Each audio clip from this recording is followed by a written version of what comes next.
Assalamualaikum warahmatullahi wabarakatuh dan selamat sejahtera. Pada hari ini, kumpulan kami akan membentangkan tajuk penggunaan tenaga geoterma di Filipina yang terdiri daripada 6 ahli kumpulan iaitu Sofia Alia, Nurul Natasha, Nur Afina Auni, Muhammad Zul Hakim, Ahmad Akmal Daniel dan Muhammad Aiman Syafiq. Tenaga geoterma ialah sejenis tenaga boleh diperbarui yang dijana daripada haba semula jadi bumi. Tenaga haba ini dihasilkan oleh perebutan isotop radioaktif jauh di dalam terasa bumi. Tenaga geoterma boleh dimanfaatkan dan digunakan dalam pelbagai cara, termasuk menjana elektrik atau menyediakan haba untuk bangunan. Antara cara untuk memanfaatkan tenaga geoterma adalah melalui loji jana kuasa geoterma. Tenaga ini menggunakan haba dari terasa bumi untuk menghasilkan wap yang kemudiannya digunakan untuk menggerakkan turbin yang menjana elektrik. Loji kuasa geoterma boleh dipasang di mana terdapat sumber semula jadi air panas atau wap seperti geyser atau mata air panas. Pada musim sejuk, sistem mengeluarkan haba daripada bumi dan memindahkannya ke sistem pemanasan bangunan. Pada musim panas, sistem berfungsi secara terbalik di mana ia mengeluarkan haba daripada bangunan dan memindahkannya ke bumi yang sejuk.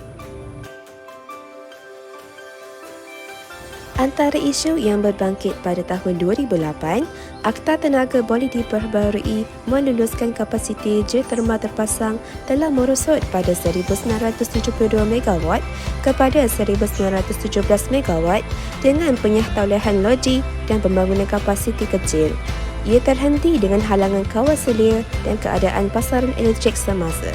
Maka, piawai portfolio boleh diperbarui dan pilihan tenaga hijau memberi insentif melalui pemberian tarif suapan untuk teknologi baru yang muncul pada geoterma dan pembangunan yang berskala kecil untuk menganggap sebagai keutamaan.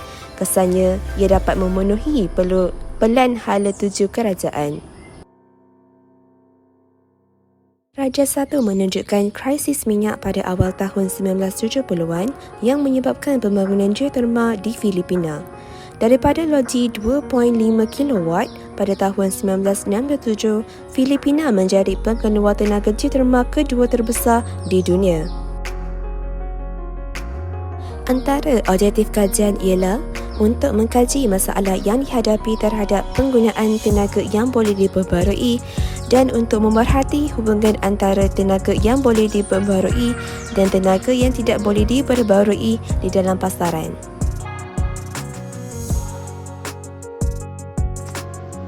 Berdasarkan kajian lepas, menurut Aini Osman 2015, potensi sedia ada tenaga geoterma bagi penghasilan elektrik di Malaysia pada masa kini ialah di apas kiri tawau.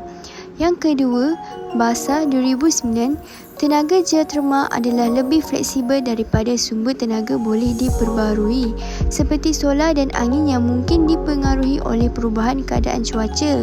Yang ketiga adalah Hairi 2022, tenaga geoterma bukan sahaja merupakan sumber yang boleh diperbarui, malah ia merupakan sumber kuasa yang sangat menjimatkan kos.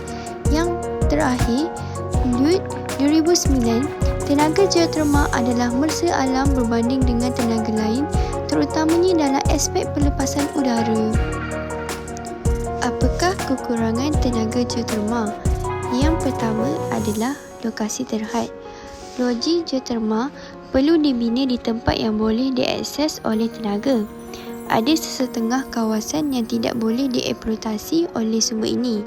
Semestinya ia tidak menjadikan masalah jika tinggal di tempat yang sudah diakses oleh tenaga geoterma. Contohnya seperti negara Iceland. Yang kedua adalah memberi kesan sampingan kepada persekitaran. Walaupun tenaga geoterma tidak mengeluarkan gas rumah hijau, tetapi terdapat banyak gas yang tersimpan di permukaan bumi di mana akan dilepaskan ke atmosfera semasa menggali. Ketika gas ini dilepaskan ke atmosfera secara semajadi, kadarnya meningkat berhampiran dengan loji geoterma. Walau bagaimanapun, pelepasan gas ini masih jauh lebih rendah daripada yang berkaitan dengan bahan bakar fosil. Yang ketiga adalah gempa bumi. Tenaga geotermal juga akan menyebabkan gempa bumi. Ini disebabkan perubahan struktur bumi yang berlaku ketika menggali. Masalah ini terjadi kerana peningkatan tenaga geotermal yang memaksa air masuk ke kerak bumi untuk membuka celah ke eksploitasi sumber yang lebih besar. Walau bagaimanapun, loji geotermal yang jauh daripada pusat populasi akan memberi impak yang sedikit terhadap gempa bumi. Yang terakhir adalah kos yang tinggi. Tenaga geotermal adalah sumber yang mahal. Walaupun kos pendahuluan yang tinggi, pembelanjaan dapat dikembalikan dengan pelaburan jangka masa yang panjang. Hasil kajian dari PENA pada tahun 2012 telah menyatakan bahawa tenaga geotermal telah terhasil daripada batuan panas yang terdapat di dalam bumi. Manakala pada tahun 2023, Sharmin ada menyatakan bahawa aplikasi tenaga geotermal adalah untuk kegunaan domestik atau komersial yang memberikan impak yang baik. Kajian pada tahun 2013 pula yang dibuat oleh Lee menyatakan bahawa berbanding dengan tenaga semula jadi yang lain, tenaga geotermal lebih kalis cuaca kerana tenaganya tidak dipengaruhi oleh cuaca dan pelbagai musim. Seterusnya, iaitu Kumar pada tahun 2018 telah menyatakan penggunaan tenaga geotermal yang besar dan lebih cekap dapat membantu dalam mengurangkan pemanasan global. Seterusnya adalah kelebihan tenaga geotermal. Yang pertama adalah mesra alam dan juga boleh diperbaharui jika dibandingkan dengan sumber bahan api konvensional yang lain seperti arang batu dan juga bahan bakar fosil. Yang ketiga adalah berpotensi besar kerana penggunaan tenaga di seluruh dunia pada masa ini lebih kurang 15 terawatt, yang mana jauh dari jumlah potensi tenaga yang tersedia dari sumber geotermal. Ada harapan bahawa sumber geotermal yang akan dieksploitasi akan meningkat kerana adanya pembangunan dan penyelidikan yang berterusan dalam industri. Yang keempat adalah mampan dan stabil kerana geotermal menyediakan sumber tenaga yang boleh dipercayai berbanding daripada sumber yang boleh diperbarui seperti angin dan tenaga solar.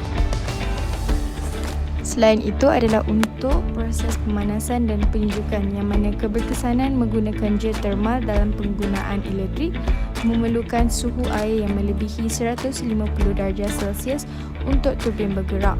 Selain itu, perbezaan suhu antara permukaan dan sumber bawah tanah boleh digunakan disebabkan bawah tanah lebih tahan terhadap perubahan haba berbanding di udara.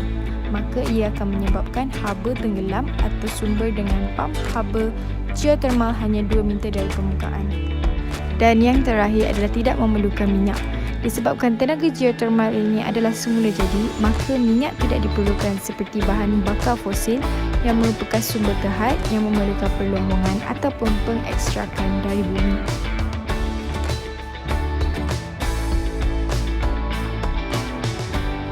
Metodologi kajian. Metodologi kajian ialah kaedah dan teknik mereka bentuk mengumpul data, menganalisis data supaya dapat menghasilkan bukti yang boleh menyokong sesuatu kajian.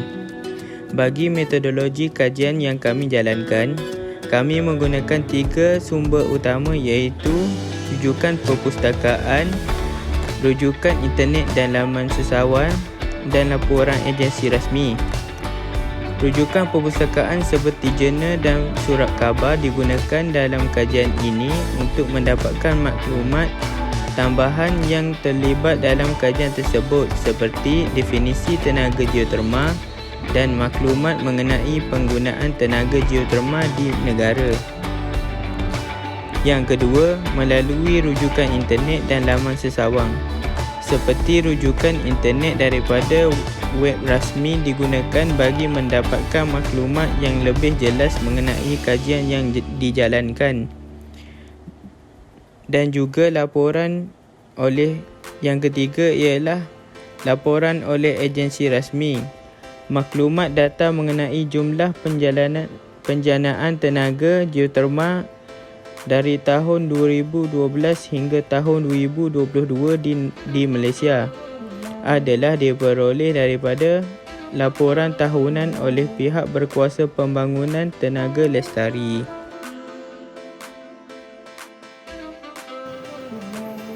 Perbincangan mengenai tenaga geotermal di Filipina. Berdasarkan gambar rajah iaitu graf garis di atas, Jumlah kapasiti sumber tenaga geoterma di Filipina dari tahun 2012 hingga tahun 2022 menunjukkan peningkatan secara berterusan.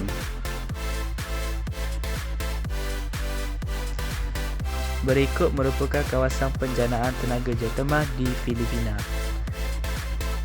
Di daerah Leyte terdapat 5 kawasan penjanaan tenaga geoterma, manakala di Bicol terdapat 2 kawasan penjanaan tenaga geoterma. Seterusnya di Pulau Negros terdapat 3 kawasan penjanaan tenaga geoterma. Yang terakhir ialah di Kota Batu Utara terdapat 2 sahaja kawasan penjanaan tenaga geoterma.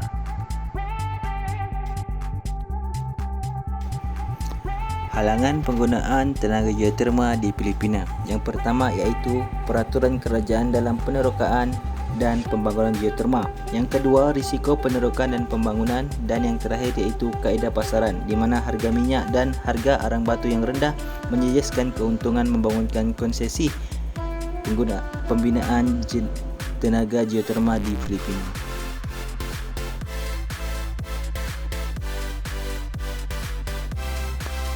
Kelebihan penggunaan tenaga geoterma di Filipina. Yang pertama iaitu mesra alam. Yang kedua, tenaga geoterma boleh diperbarui. Seterusnya yang ketiga, tenaga geoterma berpotensi besar. Yang keempat, mampan dan stabil. Dan yang kelima, pemanasan dan penyejukan. Dan yang terakhir, kelebihan tenaga geoterma di Filipina iaitu tidak memerlukan minyak ataupun bahan bakar fosil.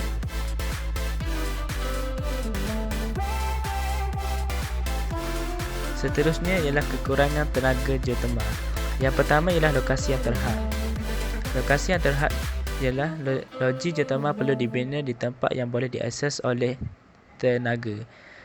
Yang kedua ialah kesan sampingan persekitaran.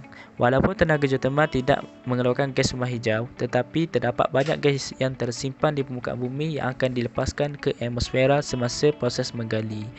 Seterusnya ialah bencana alam, iaitu gempa bumi. Tenaga geoterma juga akan menyebabkan gempa bumi. Ini disebabkan oleh perubahan struktur bumi yang berlaku ketika proses menggali.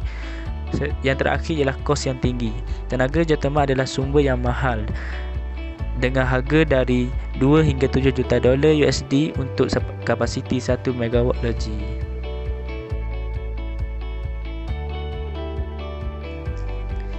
Seterusnya ialah langkah-langkah untuk mengatasi isu ini. Yang pertama, semak semula undang-undang sedia ada yang akan menerima pemberian suapan tarif kepada teknologi geoterma seperti suhu rendah dan bereksi, termasuk pembangunan berskala kecil. Langkah yang kedua ialah pelaksanaan semua mekanisme dari insentif di bawah Akta Tenaga boleh diperbarui, piawaian portfolio boleh diperbarui, pilihan tenaga hijau, dana amanah tenaga boleh diperbarui. Langkah yang seterusnya ialah sokongan pasaran dan tarif, iaitu FIT dan subsidi dan penghantaran keutamaan untuk pengeluaran tenaga geoterma konvensional sedia ada dan baharu, terutamanya jika kos bahan aktif fosil semasa kekal pada paras semasa. Dan yang keempat ialah pengisytiharan pembangunan geoterma sebagai projek kepentingan negara untuk memudahkan. Langkah yang terakhir ialah semakan oleh Kongres ke atas undang-undang sedia ada atau penggubalan undang-undang baharu yang akan memudahkan penerokaan dan pembangunan geoterma di kawasan konsesi yang terletak di kawasan terlindung atau terletak di dalam masyarakat orang asal. Kesimpulannya, terdapat pelbagai manfaat yang dapat digunakan melalui penggunaan tenaga geoterma, termasuklah menjana elektrik atau menjadikan haba. Jumlah kapasiti tenaga geoterma di Filipina menunjukkan berlaku peningkatan dari tahun 2012 hingga tahun 2022. Penggunaan geoterma adalah mesra alam, berpotensi besar, mampan dan stabil dan tidak memerlukan minyak. Selain daripada itu, tenaga geoterma juga mempunyai kekurangan, iaitu lokasi adalah terhad, memberikan kesan sampingan terhadap persekitaran, gempa bumi dan penggunaan kos yang tinggi. Jadi beberapa langkah harus dilaksanakan dalam mengatasi masalah penggunaan tenaga geoterma di Filipina. Oleh itu, kerajaan Filipina haruslah bekerjasama dalam memastikan penggunaan geoterma ini dapat diaplikasikan oleh generasi akan datang.